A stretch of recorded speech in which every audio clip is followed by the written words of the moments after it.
Welcome to the next episode of the LIT Show. The LIT Show is a program organized by Dr. Raut's Center for Reproductive Immunology.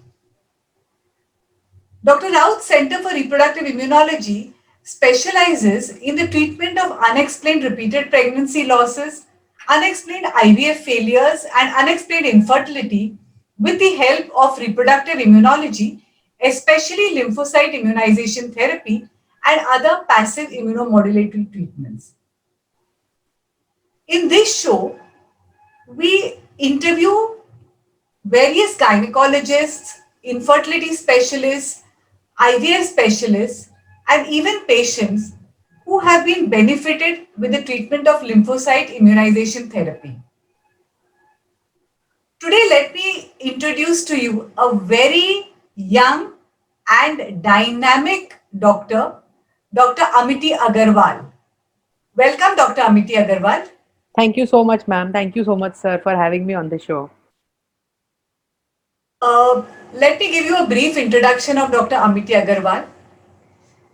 Dr. Amity Agarwal is the medical director of Sunshine Fertility and IVF Center in Mumbai with 8 years of experience in infertility and gynec endoscopy.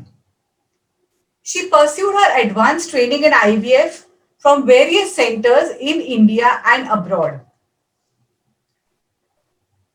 She did her post-graduation in obstetrics and gynecology from one of the oldest and premier teaching institutes in South India, JJM Medical College, Davangere, Karnataka. Having 3 teaching hospitals attached to the college with about 400 beds, with a massive input of patients and about 1400 deliveries, it's a hub for learning and managing high-risk pregnancies. She completed her MS degree successfully after building excellent rapport with her teachers and colleagues, I think which she still maintains. Following that, she completed a fellowship in minimal invasive surgery under the stalwart Dr. Rakesh Sinha at Mumbai. She's also completed her fellowship in reproductive medicine from a reputed infertility hospital at Kerala under the guidance of Dr. Muhammad Ashraf.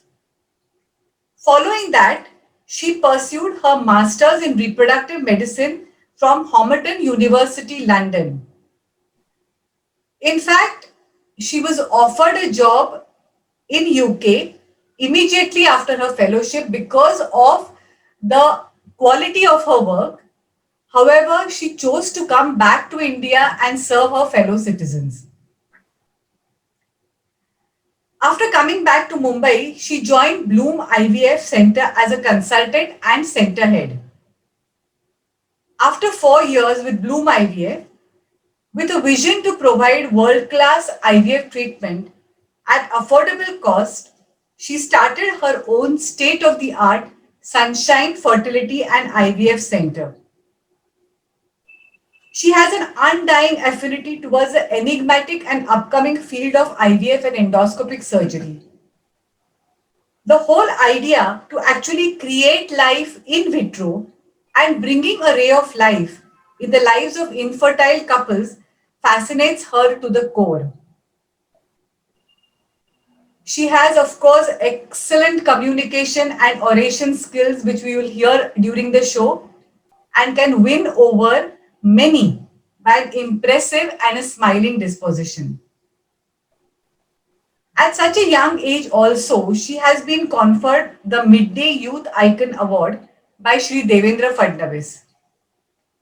Recently, she won the Excellence in IVF and Reproductive Medicine by the Governor of Maharashtra, Shri Bhagat Singh Koshyari, and Health Minister, Shri Rajesh Tope, at the Raj Bhavan in 2021. So, I think Dr. Amity Agarwal, let's go ahead with the show. Thank you so That's much, ma'am. Yes, sir, please. that's great. I think with such big biodata behind you, we are really privileged to have you here on this LIT show. And I think before we start the detailed discussion, the first question that comes to our mind is, why do you choose the field of infertility? First of all, thank you, Madam and Sir, for the very, very elaborate and amazing introduction which you gave. I'm very humbled and very honored that at this age I've been invited to such a big show. I mean, it may be a startup show, but I think the concept and the whole thought process behind having this show is really brilliant. And I'm really sure that this show is going to really attain some really big heights, and it's going to become a very, very popular show amongst the patients, amongst doctors, and amongst our other fellow colleagues. So I'm very happy to be here on this lovely Sunday morning. So to begin with, why I chose the field of infertility, there is a little interesting story behind that. So what happened was that my parents obviously got married when they were very young, and I was immediately conceived. And that time, my father, he's an orthopedic surgeon, so I was conceived immediately 1 year after their marriage, and then I was born. After that, my dad, he was doing his post graduation, and they were during their struggling phase, so they didn't really think about the second child at that time. They had me and everything was going fine. He was studying in Kanpur. They are actually based in, my father is from Gorakhpur, but he came to do his specialized training in Bombay at Bombay Hospital with Dr. KT Dholakia, who's a pioneer of orthopedic surgery. And it's a very filmy kind of a scene where my father was driving from a motorcycle through that whole Queen's Necklace just before reaching Bombay Hospital. And when he saw the sea and when he saw the beautiful Bombay coastline, he just fell in love with Bombay. And he just, when he entered the gates of Bombay Hospital, when he saw the style of working and the kind of advanced things which are happening in Bombay, he called his parents and he said that I am not planning to come back. This is where I want to be. This is my dream, and I have fallen in love with the city, and I want to build my life here. So my grandfather said that you have everything here. My grandfather too, like, we are almost four generations of doctors now. My grandfather was one of the first most successful gold medalist psychiatrists from Uttar Pradesh. He was the person who had got a gold medal, and his name is even till now a really, really big name in Gorakhpur. So he said that, my son, you have an entire established practice here. I'll build you a hospital, I'll do everything whatever is required, and your struggle will be much less if you stay here in Gorakhpur. But he decided that he wants to be in Bombay. So he was busy building his. Also, my grandfather said that, okay, you can be in Bombay, but you have to build everything yourself. There's nothing I can do. Neither do I have contacts over there, nor do I have any kind of property to give you to build a hospital or anything of that sort. So my father said that I have the confidence. I'll do it. I just need your support and your blessings, and I will make it happen. Slowly, slowly, he was there in Bombay Hospital. Then he started, working for other nursing homes. There was a time when he was attached to almost eight nursing homes all over Bombay, and he used to keep running the entire day trying to make things work. Finally he built, slowly started building. He built his first hospital, then second hospital, and touchwood, by the grace of God, he's doing very well. So in the process of building his life in Bombay, there was a lag between his first child and the second child. So when they actually started planning their second child, they started facing some infertility issues, and really major infertility issues. Like, my mother developed some kind of Asherman syndrome, and even lot of things were there. I'm not getting into the story because it's going to take too much of time. So whatever happened, they consulted Dr. Sadhna Desai. They had some 7 or 8 failed IUIs, and this I'm talking about 23 years back. Now IVF is like become a very common thing. Like, every corner of the city, you may find a board of an IVF center. Every gynac today is an infertility consultant. So now, that was not how it was 23 years back. There were just 4 or 5 selected popular names of Bombay, and everybody used to go to them. So Dr. Sadhna Desai, madam, she is like one of the biggest pioneers. So they went there, and they did so many IUIs, they did IVFs, and you will not believe, she conceived at the third attempt. She conceived with triplets, and unfortunately she aborted at 6.5 months, almost 7 months touching. And she actually saw 3 dead babies right in front of her eyes. And that was such an agonizing experience for her, that 1 year she was in very severe mental depression. She was in trauma, and finally after 1 year she got out of it. And that's when Dr. Sadhna Desai called my mother and said that, see, I know it's been a very difficult journey, but I still have 2 of your embryos frozen with me, and I really feel that let's just give it one shot. If you're ready for it, let's just give it one last shot, and if it happens, it happens. Otherwise, you already have a daughter, just leave it. And To be very honest, it was not my parents who were dying for a second child. It was me, because every time when Raksha Bandhan used to come, I used to, we were in Bombay. My entire cousins, all of them are in North India. I don't have any cousins here in Bombay, so I used to always cry on Raksha Bandhan, on Bhai Dooj, that I want somebody to tie a rakhi to. I want a brother. I want a brother. And I used to really, really cry. So my parents said, no, for her we need to bring a sibling, even if it's anybody, like a boy, a girl, anything, but we want a sibling. So then my mother finally got the courage, and Dr. Sadhana Desai had become like her mother figure. It often happens to your patient who's been coming for you for so long start looking up to you, as an elder sister or as a mother figure. So she said, you come and you do it. And then final attempt, she did the embryo transfer, and everything went fine. And finally my brother was born. So when my mother was holding this baby in her hand, I still distinctly remember this scene. I was 11 years old that time, just 11 years old, and we were at Bombay Hospital, and she was holding this baby in her hand, my brother, and she looked at him and said that मैं अपनी बेटी को IVF consultant बनाऊंगी. You know, Oh, she told my great. father, she told me that you have to be an IVF doctor. That time as a child, I didn't even know that what is IVF, what is an IVF consultant, what is what. I didn't even know what is gynecology, at 11 years. But this is what she said. And my parents have done everything possible, even it beat my education. They have not left any stone unturned.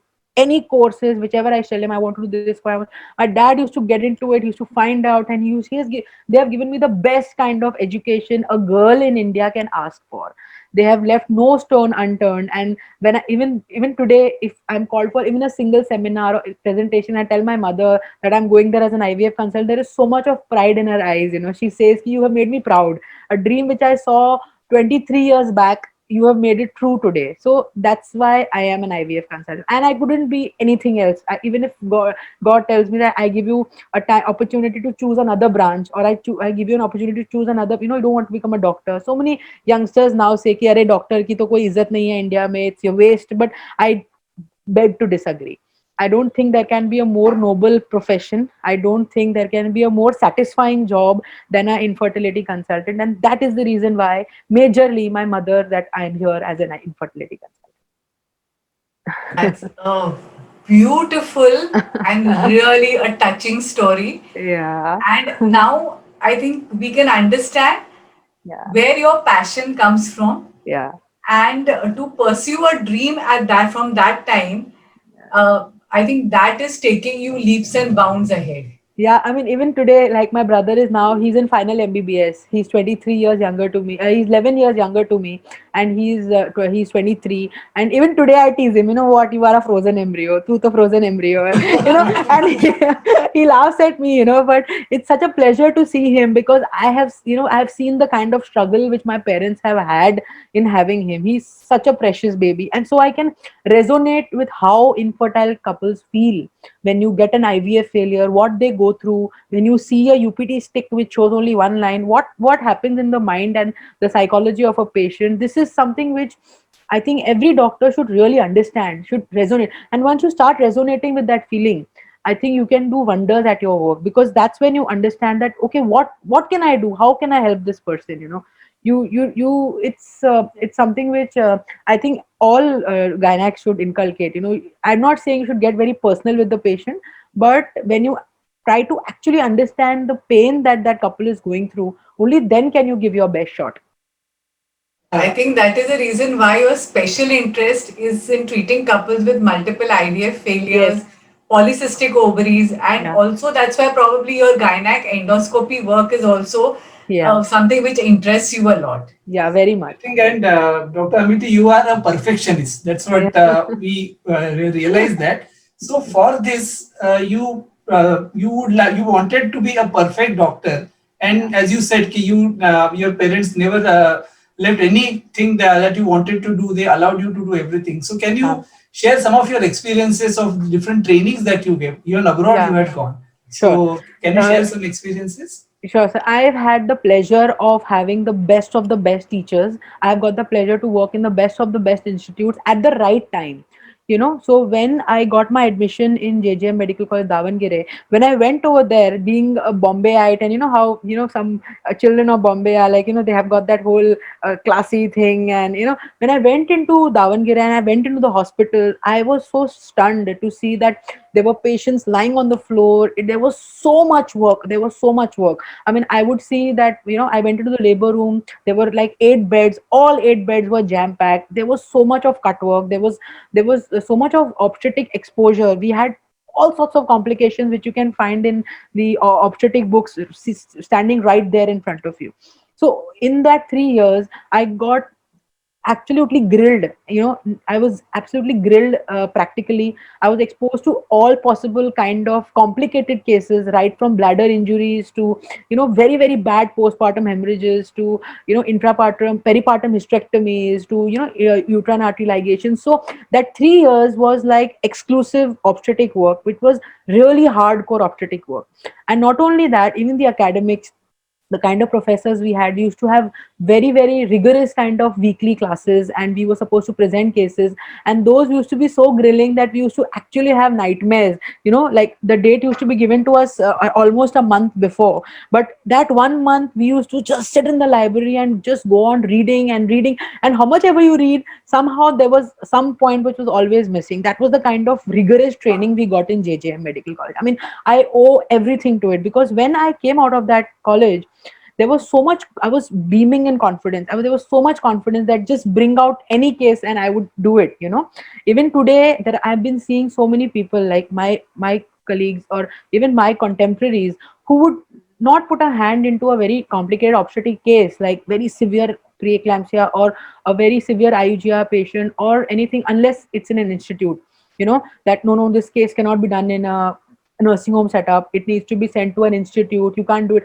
But this is something which, touch wood, till date, I am now, I mean, my own private practice, almost 6 years down, I have never referred a patient to a higher center. Touch wood. I think one or two centers which I have sent where the patient is absolutely not affordable for any NICU backup. So my obstetric training was brilliant. After that, when I came to Bombay, I realized that there's a lot of endoscopy work which I need to learn, because in my PG, it's in PG colleges you don't have much of laparoscopy exposure, because everything, they are mainly focusing on open surgery. They are trying to teach you the anatomy of the pelvis. They are trying to teach you, and in government setups, in that in Davangere, it was a tertiary center, so there was not much exposure to laparoscopy. And when I came to Bombay, I realized that in Bombay you cannot you cannot survive by not knowing minimal invasive surgery. So even back in college, I used to read a lot of books, and in the pictures I used to write surgery by Dr. Rakesh Sinha, Dr. Rakesh Sinha, Dr. Rakesh Sinha. So that thing was there in my mind that if I come to Bombay, I'm staying. Fortunately, he's in Bombay, so I want to learn laparoscopy from him, because I keep reading that name. So I know that okay, this guy is really really good. So when I came back, I did a lot of research on Sir, and I figured out that he's one of the best that I can learn from. That time, it was Sir's protocol that he usually used to not take patients who take fellows who are from Bombay. Usually he used to take outstation fellows. I don't know, whatever the reason was. So I went to him and I told him the story that, sir, I've been seeing your name in all books. I've been seeing you, I've heard so much about you. I want to learn only from you. And whatever it takes, if you tell me to stay 6 months in your hospital, I will serve in your hospital as a fellow resident, whatever. But I want you to teach me. That's what I told him in the interview. I said, whatever it takes, I want to be your student. So he was like, no, my batch is already full. And, I came back after completion of my, finally he said, let me think about it. And after 1 week, I got a call from the hospital that he has selected you as the fellow. So that time I had the pleasure of being exposed to some really advanced laparoscopic surgery. It was so brilliant, like the kind of surgery. He was the first person actually who had got the 3D Einstein vision, and he was doing 3D laparoscopic surgery. And it was such a treat. It was like a brilliant movie that you're watching on screen. The way he used to, just pop off fibroid like, like a scoop of ice cream from a bucket of ice cream. He was so brilliant at his job. I think I've now seen so many laparoscopic surgeons, but nothing can match what Sinha sir is. So I got the privilege of working with him. And that's when now that my laparoscopy hand was good, I finally, even sir told me that, why don't you join me? Join me as a junior consultant, and then eventually you can be a part of the whole women's hospital family. Then my father said that no, this doesn't end here. You have learned laparoscopy, you need to know infertility. That's when I had told my dad that, see, I'm loving laparoscopy and I don't want to get into infertility. He said, ki, you, this is your time where you develop all your skills, and then you choose whichever you are best in, you go into that field. So my dad pushed me. He said, find out which is the best place for learning IVF, and then you do a fellowship there. After that, you choose. You're good in obstetrics, you're good in laparoscopy, and you're good in IVF. You choose what you want to do. That's how I started searching colleges in India again. And then I came across, see, there are a lot of centers even in Bombay, there are a lot of centers Gujarat who are conducting a lot of fellowship programs. But learning IVF is not something which can happen in 1 month or 15 days. You need a dedicated 1 year of very dedicated fellowship to actually understand the minute things of IVF. Like it is so extensive. Like people just feel, "Arey, 10 days injections hai, pick up head, ETA, what's the big deal?" It's not that. There is so much more to it. So I found out this college hospital which is in Kerala. My senior, in fact, guided me through it. As I told you, I had a brilliant rapport with my seniors and my colleagues, my teachers. So there was always a lot of help which I got from everywhere. I got a lot of help from my parents. I got a lot of help from my colleagues, and everybody was there to help me. So my friend said that, see, I am pursuing that fellowship, so you also apply. I went there again. I saw they were brilliant work. They were doing such brilliant work. At even like now, 5 years, 6 years back, I did my fellowship.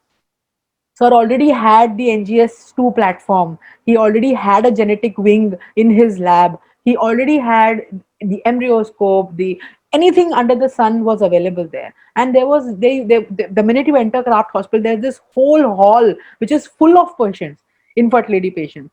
So you go, and I went and found out like how many cycles. So almost they are doing 120 to 150 cycles alone in a month.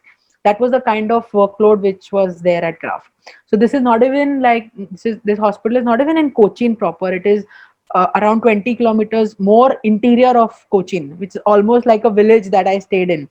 But the kind of exposure which I got there again was something which I don't think I could have ever got in Bombay or any other place for that matter. We were given hands-on in pickup. Almost in 1 year of my tenure, I did almost 50 to 60 individual pickups. We were given hands-on training in laparoscopy. We were given hands-on training in andrology. You will not believe I am trained to do all andrology work also. I can do TISA, I can do micro TISA, even though I call a urologist to do that. But if you give it to me, I can do that. So there was like a very beautifully programmed course where they gave 3 months into IVF lab. They gave 3 months into the stimulation part. They gave 3 months into ultrasound. They gave 3 months into andrology. So it was a very well programmed thing. So when I finished that, then I came to Bombay, and I started applying into different hospitals because my dad said that, okay, now you are, I keep saying my dad, because they have really, handholded me so much. Despite being an orthopedic surgeon, he has such an insight about how things work. Then I came back, and when I came from Kraft again, I was very confident. Okay, now I'm going to just start my center. I'm going to start my dad said, no, you have come from Kerala. Now you need to understand how things work in Bombay. You need to be exposed to an IVF center. You need to understand how an IVF center works in Bombay. You need to understand where do you get your equipment from, where do you get your media from, how do you deal with the patient, how do you talk to the patient, how do you counsel the patient. So he said, you find out a good place which can give you that kind of not training, where you can sit like a consultant, take independent decisions, but there is some boss who can handhold you and help you out. That's when Bloom IVF came into the picture. I went to Rishikesh Pai sir, and of course, the first meeting he was very busy, he couldn't see me. But then I got a call that sir wants to see you. He saw your resume and he's very impressed, so he wants to see you. And I went and saw him, and sir, I don't know what he saw. Right in the first shot, he said, "Ki 3 months you're going to work in my Bandra center, and then I'm going to make you the center head in Opera House." And immediately I was made the center head in Opera House, and my Bloom experience has been so enriching. I owe so much to Rishikesh Pai sir and Nandita Palshetkar ma'am. They were the ones who came and inaugurated my center as well. And they've always blessed me. Dr. Rishikesh Pai sir is like a father figure for me. And even madam, always hand holding, always helping. They gave me the independence to take independent decisions. They would ask me, "Terko kya lagta hai, kya karna hai?" I would say, "Sir, we'll do this." And they would just say, "Yes, okay, go ahead and do it." They wouldn't be like, "No, what you're saying is wrong, what you're doing is wrong." So the whole IVF exposure in Bloom IVF was very path breaking for me. And I got opportunities at various platforms in like AICOG and ISAR, where sir pushed me into delivering talks. So even the whole exposure to the IVF world was, sir has played a very very instrumental part in making my career. So when 4 years were down, I started my practice even private. He gave me the permission to do private practice as well as work for his center, which worked very well for me. So I had my own pool of patients in Bhandup, and I had that his patients which I was taking care of. So eventually, after 4 years, finally I decided that now it's time to fly on my own, and I started my own IVF center, which is Sunshine Fertility in Vikhroli. And by God's grace, as I've discussed, by next year we'll be starting our second branch in Santa Cruz. Oh, Great. that's great. Congratulations. Thank you, Congratulations. sir. Yeah, So I think now that you were trained thoroughly in different aspects or different fields, yeah, and you started your IVF practice, but still in your practice you must be facing certain patients, challenging cases. yeah, And what sort of challenges you face in your practice? Certain okay. type of patients or Right. So, sir, the I would say the very plain and simple cases would be very simple ones, like maybe PCOD in which the eggs wouldn't grow, uh, then blocked ovarian, fallopian tubes, then some minor sperm factors like severe oligoastenospermia, wherein the sperm is around 5-6 million. So these are, I put them in the category of very simple kind of cases where we have got young couples who, because of some kind of anatomical problem, are not able to conceive. So those are very simple cases to deal with. Not just me, I think any good IVF center delivering good results can give those patients results. The real challenging patients who come are the ones who are having repeated IVF failures, who have come with absolutely zero or maybe minus confidence that they can become parents again. That is the previous multiple IVF failures. Second most challenging come who are having repeated miscarriage. No matter what the patient does, no matter how much low molecular heparin, no matter how much ecosprin, no matter what they do, the patient just wouldn't go beyond 8 or 9 weeks.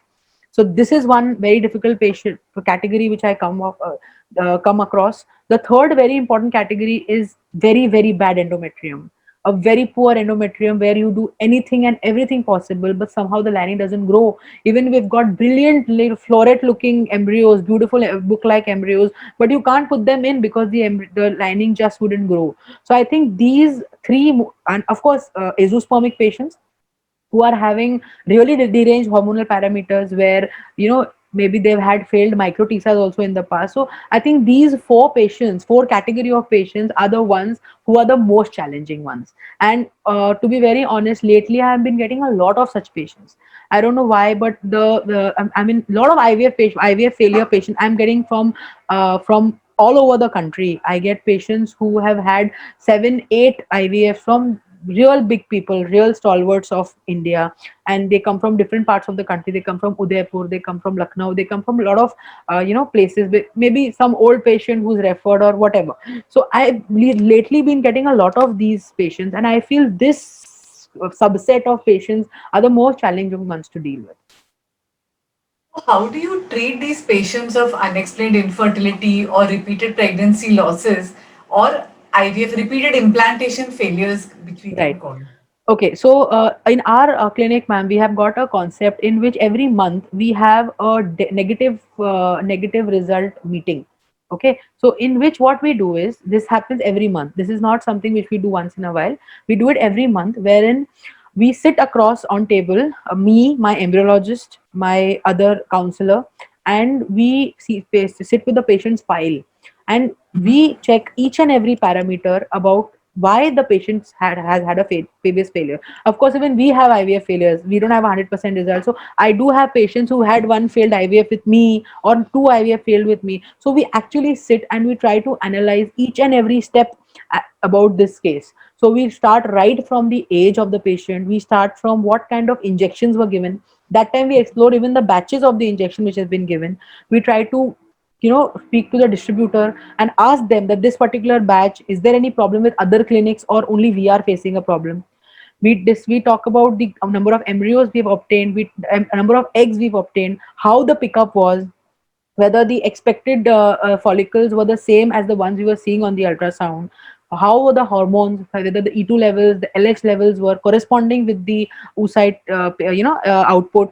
We would go into how the ICSI was, whether the ICSI was a difficult one, whether the embryos, whether the oocyte was too easy to enter, whether it was a difficult ICSI. We get into that and we analyze the embryos. Also, we see the endometrium. We have a protocol that when we do the embryo transfer, we take a sonography image as well. Because you do so many transfers, many times you don't remember how the endometrium was. So we have a protocol where we take an image of that embryo transfer and we paste it onto our embryo book. So we know exactly where the embryo was placed, whether there was some blood in the inner catheter, whether there was some kind of fluid, whether the endometrium was thin, anything, anything and everything is noted down for that patient. So that when we sit for the negative counseling, we understand what exactly could have gone wrong. So many times we see that everything has been really perfect. The patient doesn't have was given beautiful embryos. The patient's endometrium was good. She was not too old. I again emphasize that age, I think, is the most important factor in deciding the success story of a patient. No matter how you can beat around the bush as much as you want, that no, age doesn't matter, or we can do PGT, we can do this, we can do that, whatever. I think age of the woman rather is one of the most important factors which is going to decide the fate of that patient, whether she's going to deliver a healthy baby or not. This is one parameter which really really makes a big difference. So we analyze all of that. So many times we have seen that despite everything being fine, good quality embryos, good number, good endometrium, good hormones, age is fine, everything fine, the patient doesn't conceive. So these are the kind of patients which make it all the more challenging. कि अब what to do next? Like अब क्या करें? Like what to do? We have done everything which is possible. So that's when now in today's times where immunology and genetics has come into the picture. Many years ago we wouldn't even look into those aspects, but now with the changing times, I think these are the two most important things which have come out, that is the immunological factors and the genetic factors of of a woman, and of course the implantation. So that's where we have got three upcoming thing, not no, I wouldn't say upcoming because it's already out there. So we have got ERA, which is the endometrial receptivity array, we have got the genetics, and we have got the immunology. So these are the major three things which act as the blind ghosts in a case. And if you're able to tackle these three, I feel that out of these three, almost always one is a cause of the infertility. And if you're able to pick that up, you will be able to give the patient a pregnancy. See, it is not possible that everything is ruled out. Even you as doctors must be having so many. I think you've done more than 12,000, I think, cases so far dealing with reproductive failures and miscarriages. I'm sure that almost 90% patients who are sent to you will show some kind of positivity towards immunology factors, whether it is the HLA problem, or whether it is a TNF alpha problem, or whether it is the uh, anti-thyroid and globulin problem, antibodies. So somehow we are getting the answers over there, and if we are able to figure out, we are able to explore those options, I think we are done, we are through. And I will discuss about a lot of success stories which you and us have managed to do, which have been some really difficult cases where people have given up, doctors have given up, and they have told patient that no, nothing doing, you have to go for surrogacy now, or nothing doing now, you have to go for a donor egg. But these patients who we have tackled, we have managed to give them their own embryos in their own uteruses, and they have even delivered children. So that's why I share a very special connect with both of y'all, ma'am, because I think y'all are like my to-go place. Nothing is working on. What do I tell the patient? Because even counseling the patient becomes becomes a big hassle. Where the patient would say, "Ki, I'm doing 2 3 cycles with you, but I'm just not getting. What is the problem? Should I change my doctor, or what should I do?" So that's when you have to have an answer. You have to tell them that what else could it be, and when you explain them and counsel them about this whole immunology part, they too understand. And when it is reflected in their reports wherein the antibody is high, or the TNF is high, or whatever, they develop the faith and they go ahead with the therapy. Can you share any of these some of these cases, Yeah. if you remember Sure, distinctly? sure. I will not give the names, of course, because we are on a we are on a social media platform, and it's not right to give the names. So I think ma'am would remember very well. So we had this patient who had I think 4 or 5 miscarriages. She had one IUFD, intrauterine fetal death, at 4 months. She had missed almost 3 or 4 missed abortions, and she, out of those 4 or 5 cases, I think 1 or 2 was IVF conceptions and the other were all normal conceptions. In fact, the IVF conceptions which she had, which also ended up in miscarriage, that doctor had even done PGT. They had even done the genetic testing of the embryos, and only the genetically normal embryos were put inside. But despite that, she ended up in a miscarriage. So this patient, it was like literally her case sheet was shouting loudly that, I need to be sent to Dr. Raut. So this patient, when she was sitting right in front of me, I figured out, because when she came to me, she was on the 12th day of her period.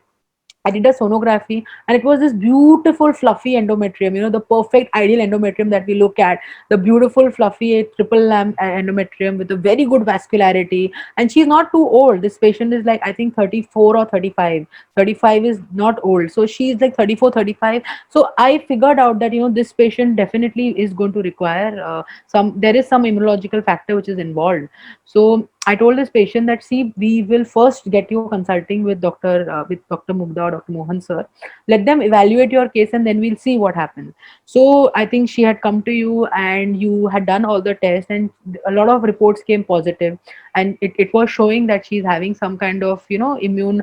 She's kind of not really accepting the embryo, and you did the LIT therapy, and in the very first shot, I did blastocyst transfer. I said I'm not going to do anything short of blastocyst. Fortunately, I had six or seven embryos for this patient. I did the transfer. The very first shot, she conceived. I had put 2 blastocysts. She conceived with both of them, but one of them reduced and got resolved at 6 weeks, and the second one grew up beautifully. This patient did very, very well with LIT. LIT was done after 6 weeks. I had done the embryo transfer, 1 month break and 15 days to prepare the endometrium. And she did so well. Unfortunately, at 31 weeks, she ended up in some obstetric complications, because of which I had to terminate the pregnancy early. The baby was just maybe 1.5 or 1.6 kg, was in the NICU for maybe around 3 weeks. But today the baby is around 8 or 9 months, nice, healthy 5 kg baby boy. And the parents and everybody is so grateful. Means it was something where people told him that, you can't be a mother. There were doctors who told her that you have to opt for surrogacy. You get your sister, we'll do it for her. If money is not a problem, you'll have to go for a donor egg, you cannot mother a child, all sorts of things. And so she came with me. She was so distraught, and she was totally shattered. She was like, I want to be a mother. Fortunately, I'm blessed with everything in life, but this is something which I want. And I come from this conservative family, which they wouldn't understand the meaning of a surrogate.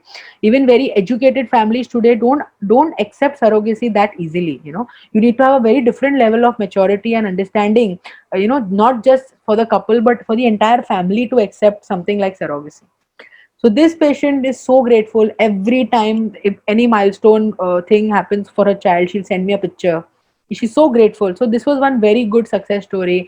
And after that, this particular patient sent me another 4 or 5 such difficult cases, which I am now in the process of evaluating and just sending them one by one to you. No, absolutely right. I think it is really nice of you to consider this angle, Yeah, immunological angle in this patient, because yeah, we have seen quite a few patients. I think one of Dr. Mugda's patients, she had multiple failures, never yeah, conceived, yeah. and after the immunological treatment, Hmm. she had 4 embryos left. So the IVF specialist said ki she has never implanted.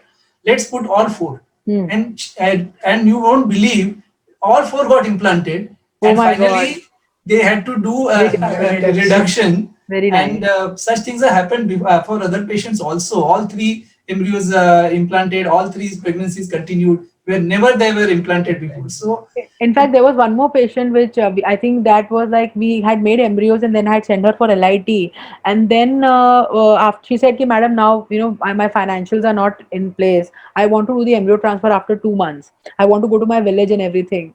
And she went to her village and she conceived naturally over there. She conceived naturally over there. and she conceived and she delivered also a healthy nice baby girl. And then she called me and she said, "Okay, I'm done, I just wanted one child, so my embryos which are there, I'll be happy to donate it to another couple who is wanting for a baby." Oh, So that's even such things have happened. So I think this is one frontier, a very new frontier which must be explored.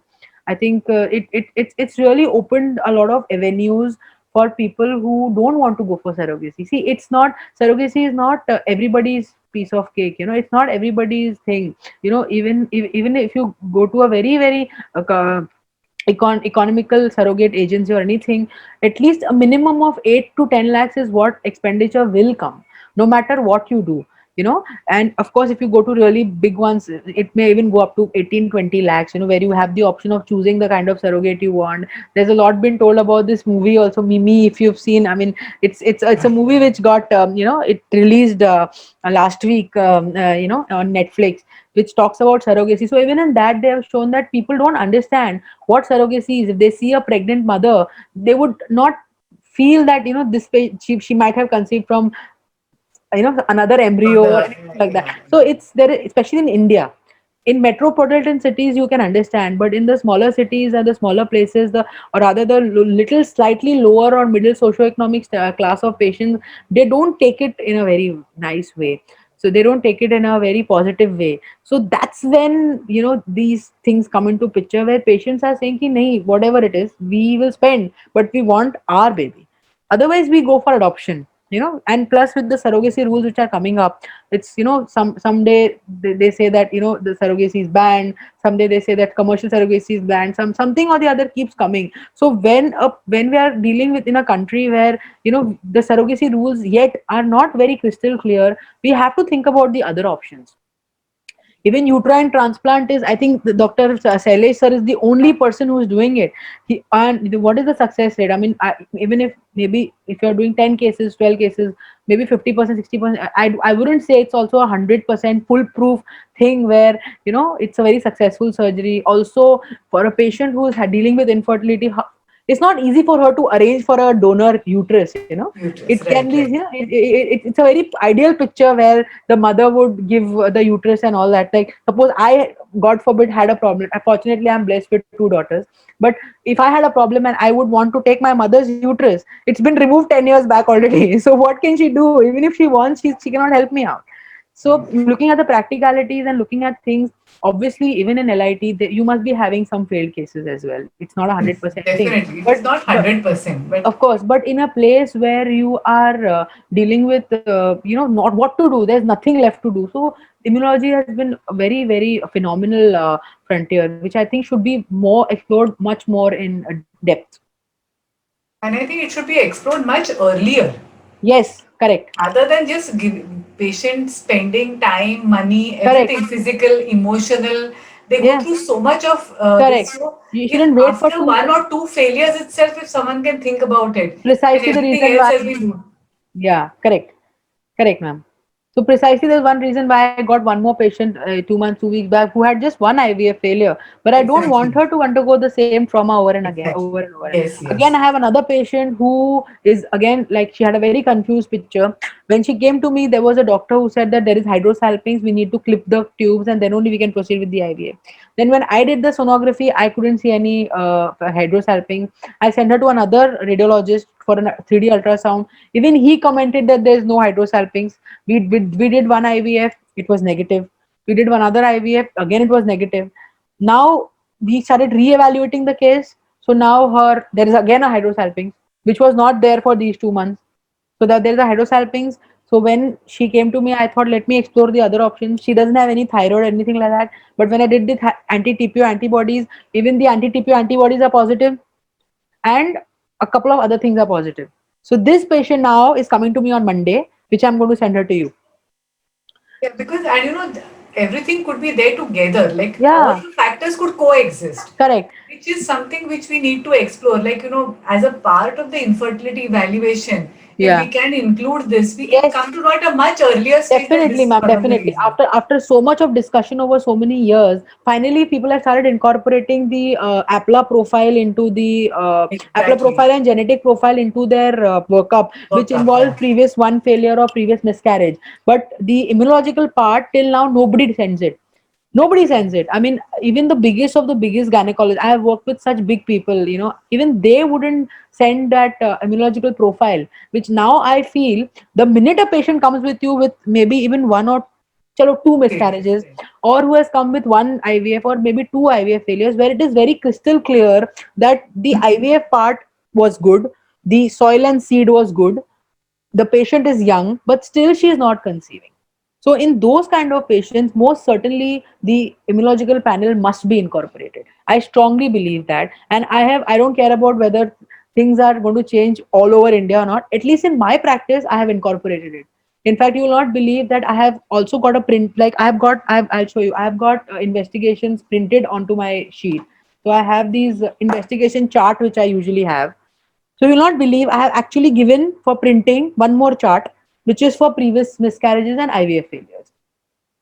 So that protocol which you send it to me, Excellent. the protocol the list which you send it to me, I have got that Yeah. printed on a paper. And it is my protocol now that if I have got even one IVF failure patient to me, I'm going to tell the patient that you get investigated. If an IVF patient is capable to do IVF for maybe 1 lakh or 1.5 lakh, I'm sure that patient is capable to do a test worth 15-20,000. So that is the place where you don't think कि ये महंगा test है कि सस्ता test है, doesn't matter. We have to understand why. That why has to be answered. It cannot remain a why forever. Because if you are not going to do anything differently, you are going to lose that patient. You are going to do the same IVF, Absolutely. you will make good embryos, you'll put in the embryos, again you'll end up in a pregnancy. That patient is going to go to another doctor.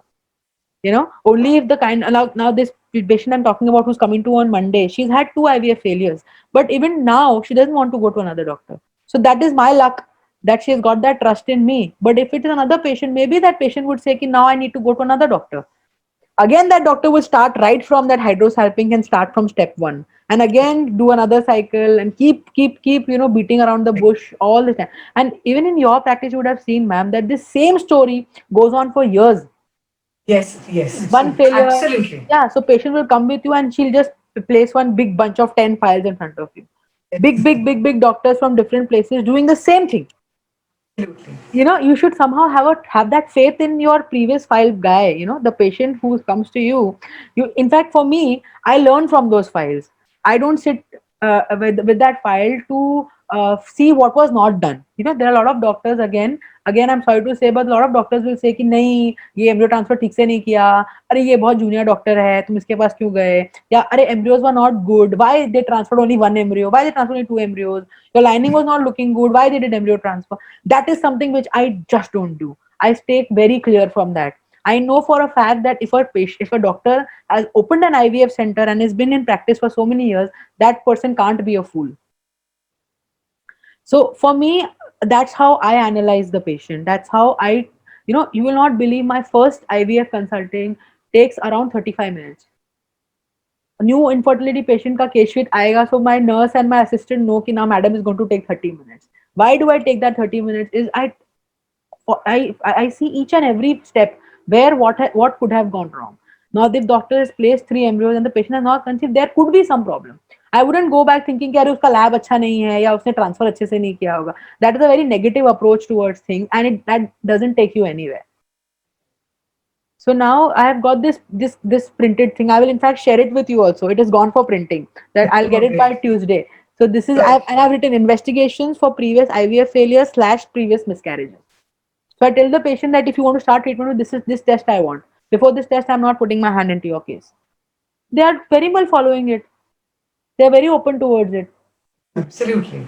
See, as an IVF doctor, I think you are in the best position to rule out all these problems, Correct. genetic, Yes. because otherwise a regular gynecologist or infertility specialist may not be able to actually test Correct. for genetic Yeah, problem, test for right. the other things. So you are in the best position to rule out. So Hmm. might as well give benefit to the patient and save Definitely. patients energy, money, whatever efforts. Definitely, So ma'am. And you know, these patients who've had previous failures, they reach a stage where they say, "Ki money is not a problem. We will spend the money, but we want the result." Because repeatedly getting this negative result brings the confidence down to such a different level, and especially women. You know, somehow life is a bit easier for men in India, at least the psychological part. Even if they have to work very hard or whatever, the psychological part, it's easy for men. You know, whatever said and done, at the end of the day, it is the lady who is going to sit at home and who's going to keep listening to people who will keep poking her that why are you not mothering a child, there'll be very few people who will ask the man कि अभी तक तेरे को बच्चा क्यों नहीं हुआ. But you know, I've had such emotional stories, you know, who even come and tell me, you know, some, you know, families with, ma'am, if this year she doesn't conceive, we are doing another marriage. You know, even those kind of patients have come to me, and it's so painful. You know, that is where for me, when I'm dealing with an infertility patient, it's like a personal war. You know, for me, I consider that as women empowerment. You know, for me, giving that power for that lady to tell her mother or mother-in-law that, see, I have conquered it, I have become a mother. You know, so now just keep quiet and let me just live my personal life in a happy thing. For me, it's like it's like a war, like a personal war. You know, like this is a you know, this shouldn't be treated like a case. You have to win this war of infertility. absolutely. I think, Dr. Amity, with this perfect approach to this problem of infertility, I Yeah. think your even second center is not going to be enough for you. And I think there will be more than Chain of centers. chain of centers soon are likely to be there at the horizon. Thank you So for I think that. that's really nice and nice to know about your approach or your thinking, Yeah. not only medically but as a person, Hmm. how you feel about the patient. Yeah. So, finally, I would just ask you, ki, what will be the take home message Hmm. which you would like to give our viewers? Because our viewers will be both doctors and patients. So, what would be a take home message you would like to give them? Yeah, so ma'am, the take home message, most important, again, I'm emphasizing is that when you realize as a couple that you're dealing with infertility, please don't keep waiting. That is one thing, one mistake which you can't be doing, whether it is the any class of patient, whether it is lower, middle, upper, whatever. If you are seeing that, you know, you having a perfect sexual life and you have been trying dedicatedly for almost 1 year, 2 years, don't keep wasting time, because age, as I said again, is a very important factor, especially for women. What happens is, why age is very important, there are two very important factors. What happens is that with age, as we all know, that going a little bit to the genetic level, the spindle which is there, this spindle is basically is going to decide how the chromosomes are going to align, and how normal the embryo is going to be formed. This spindle part which is there, that makes a very important factor. So when the woman starts aging, the spindle, there is breakages in the spindle. It is that's what the evidence and the genetic studies have showed, that for aged women, there is spindle breakage, and that will lead to a lot of genetic abnormalities in the embryo. And even if the embryo looks grading wise, it looks normal, most of the time it will be a genetically abnormal embryo. So that is one thing, which is why now there is a new frontier where they do the spindle check. There is a very beautiful instrument which is, you know, it's a Japanese instrument which I think a lot of very senior people have, in which the magnification is so high that they actually see the spindle, where the spindle is there, and they make sure that while doing the ICSI, they don't cause any damage to the spindle. So they do spindle check before doing the ICSI. They make sure that the spindle is very much away when they, you know, pierce the ICSI needle into the egg, so they Okay. don't disturb the spindle. So this is a very advanced thing. That is one thing. Second thing, as the woman ages, there is a lot of oxidative stress which is happening. There is a lot of oxidative stress which again is going to cause genetic problems, and it is going to cause a abnormal embryo. So age is most important. Unless and until you have a young egg, that is going to really improve the fertility. And not just in, even in sperm, it's, you know, people they have a very shallow approach towards, or very superficial, not shallow rather, they have a very superficial approach towards doing a sperm analysis. You know, they will just see the count, just the motility, thoda sa morphology, and that's it, and they'll come to a decision. You have to really go in depth even while you're studying the sperm. If you have a patient who's coming with oligoasthenospermia, you need to do a DNA fragmentation. You need to see what is the DFI index. You need to see the DNA fragmentation index, and you need to rectify those things and then put the patient for IVF. Even those really bad sperms, those DNA fragmented sperms, even if they give you good looking embryos, they are not going to end up in a successful pregnancy. So again, this is one frontier where we are focusing a lot in our center. The minute we have a patient who's coming with severe oligohydramnios or severe oligoasthenoteratozoospermia, we do a DNA fragmentation. We try to understand. We do a very detailed morphological examination wherein we see which are the morphologically good looking sperm, because not everybody has a IMSI microscope. The IMSI, as you know, which is Yeah. a magnification beyond ICSI, where we can see the morphologically normal sperms, and we do that. We do a DFI. We have a protocol that before we do the IVF cycle, we give the husband at least 2 or 3 months of good antioxidants, which not just any random medicines, but antioxidants which are going to help this patient. After we give the medicines, we see the difference what is there in the sperm parameters, and then only we go ahead with the IVF. So I think that is very important. You don't directly have to jump into IVF. You have to prepare the couple. They have to be well prepared before they get into IVF, so that we can get the best kind of embryos. When we have a best soil, when we have a best seed, the plant is going to grow.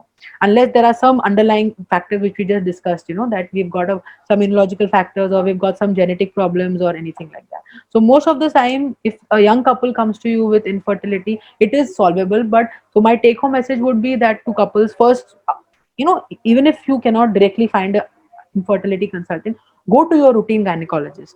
Tell them that I'm having this problem. Let them explore what the case is. Go for an early treatment. Don't wait. That is one thing. Of course, infertility is not like cancer, but treat it like cancer. Go to a doctor as soon as possible. The minute you see that something somewhere is going wrong, go to a doctor, consult the doctor, and try to understand and try to be receptive as to the other frontiers which are available. As I said, genetic testing. Even for a gynecologist, it becomes difficult for a patient to make them understand what is immunology. It makes it Right. difficult Yes. for them to understand what is genetics. If an educated couple comes to it, life is simple. But in counseling, the counseling part. But if a not a very educated person comes to you, you talk about genetics and all, they will run away. They're like, pata nahi kya baat kar rahe hain. So you need to be a little receptive about all these things, and just follow whatever your doctor says. So that would be the take home message. And I think we should really not only our patients, even a lot of fellow gynacs, a lot of fellow infertility people don't know much about LIT. They don't know much about what has to be done. They don't know much. They don't even know कि क्या procedure करते हैं. Like you take the lymphocytes and you inject it into the wife's body and all of that. So I really feel that you both are doing such a phenomenal job. You need to put it across as you're doing through this LIT show. Have a lot of discussions and have a lot of in-depth details as to how the process is done. Whether it's a lot of people keep asking ki, how many sittings will it take, after how many sittings can we do the transfer, what is the role of intralipid, what is the role of bar globe, what is immunoglobulin, what is the role of so many other things which you give, like HCQS, we have got azathioprine, so many things. So I think you'll have to spread a little more awareness, having more webinars, more conferences, and maybe you can that's just a suggestion. Maybe like in maybe 3 or 4 months, you can actually connect with some IVF centers where that doctor can call her previous failed cycles, or maybe 3 or 4 patients together, where you can give them education about this whole concept of immunology. Great. I think it was wonderful to have you here with us, and Thank you. you shared about your education, about your experience, about your patients, and valuable tips to the patient also. Yeah. So we had really good time. Thank you. It was a pleasure. Pleasure is all mine. I'm very, very, very privileged, ma'am, that at such a young age you have called me as one of the guests. I've been seeing the previous guests. They are all very senior people. Be it Dr. Kshitij or be it Naina, madam. She's like a icon. She's not somebody. It's not a simple person. She's in all the first six guests have been very eminent, very senior people. So I'm very humbled and very honored that you thought that I am capable enough to reach this platform and converse with stalwarts like you. I really look up to both of you all, ma'am, because it takes they always say that one idea can change your life. So despite you all being gynecologists, you had the vision to explore this unknown frontier, and you all are doing such you have proven your might that no, this is not something which can be ignored. This is something which can help your patients, and you've reached that level where people have people from all over India are sending you patients. Dr. Naina also that day, madam said that she's been sending a patient to you who's coming to you for therapy, and a lot of brilliant people are looking up to you for help. I think that itself is a very big victory, and it's a real big award for you to be in that place where such big consultants look up to you for help. So it's really, really phenomenal, ma'am. The kind of work which you're doing is phenomenal, and I'm sure you have got so many blessings from so many infertile couples, and they must be really looking up to you as god figures and all. So I would really congratulate you, ma'am and sir, for doing some brilliant work. And just keep working working so well so that we can become heroes in front of our patients. Thank you so much. Thank you Thank so you so much. much. Yeah. Yeah. So I think here we will come to the end of this show, Okay, and ma'am. hoping to see you soon, maybe Sure. in person. But all the best for your Thank you. new ventures, Thank and you. take Always care. looking up to your help and your support, Stan. And thank you very much for always being there with me as parent figures. Really, I look up to you a lot. Thank you. Thank you. Thank you. Bye, ma'am. Okay. Good day, ma'am. Take care. Bye. Okay.